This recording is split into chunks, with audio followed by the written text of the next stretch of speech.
रेगिस्तान में एक ऊंट का काफिला एक जगह से दूसरी जगह जाने के लिए निकला, लेकिन जाना बड़ी दूर था।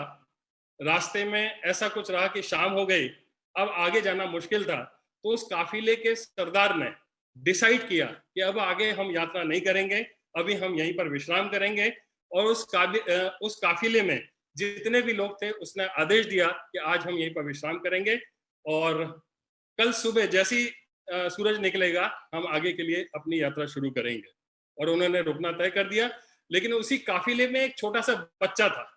उस छोटे से बच्चे ने उस काफिले के सरदार को पूछा कि बापू बापू, आज हमारे जो ऊंट हैं इनको यदि हम बांधेंगे नहीं, और यहाँ कहाँ बांधेंगे, क्योंकि सारी जगह रेती रेत दिखाई दे रही है, हम खूंटा कहाँ गाड़ेंगे, और इनको यदि बांध कर नहीं रखा गया तो ये ऊंट तो हमारे रात भर में कहीं भी चले जाएंगे, फिर हम क्या करेंगे। तो उसके सरदार ने कुछ नहीं कहा, बोले इंतजार कर और देख और होता क्या है। और उसने एक्शन करते हुए एक लकड़ी का टुकड़ा लेकर के खूंटा बना करके उसको रेत में गाड़ दिया और एक रस्सी का एक सिरा ऊंट के एक गर्दन में डाला और रस्सी का दूसरा सिरा उस खूंटे से ऐसे ही एक्शन करते हुए बांध दिया। फिर उसने सवाल किया कि बापू, आपको नहीं लगता है कि ये ऊंट भाग जाएगा, इसको तो आपने ठीक ढंग से बांधा भी नहीं है। तो सरदार ने कहा कि बेटा मैं तेरी बात को समझ रहा हूं, और ये बात तू समझ ले कि ये ऊंट बंधा नहीं है, ये तुझे पता है। ये ऊंट बंधा नहीं है, ये मुझे पता है, लेकिन ये ऊंट बंधा नहीं है, ये ऊंट को नहीं पता है।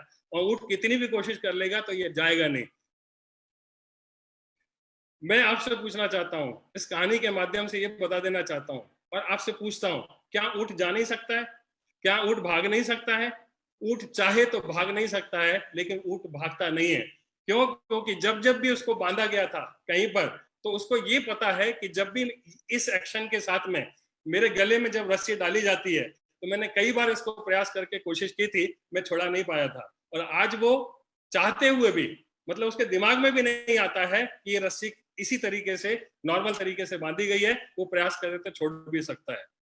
हमारे बीच में, हमारे मार्केटिंग की फील्ड में ऐसे बहुत सारे ऊंट हैं जो इस तरह से घूमते रहते हैं। वो चाहे तो कामयाब हो सकते हैं, वो चाहे तो आगे बढ़ सकते हैं, वो चाहे तो कुछ भी हासिल कर सकते हैं, लेकिन वो करते नहीं हैं। ठीक उसी तरीके से ये कहानी के माध्यम से जो मैंने बताने की कोशिश की है कि जिस तरह से ऊंट के दिमाग को ब्लॉक हो गया था, उसी तरीके से कुछ कुछ चीजें ऐसे हमारे लाइफ में होती है जिसकी वजह से हमारा माइंड ब्लॉक हो जाता है। हमारे में क्षमताएं होने के बावजूद भी, हमारे में पोटेंशियल होने के बावजूद भी हम चाहकर भी उन चीजों को हासिल नहीं कर पाते हैं।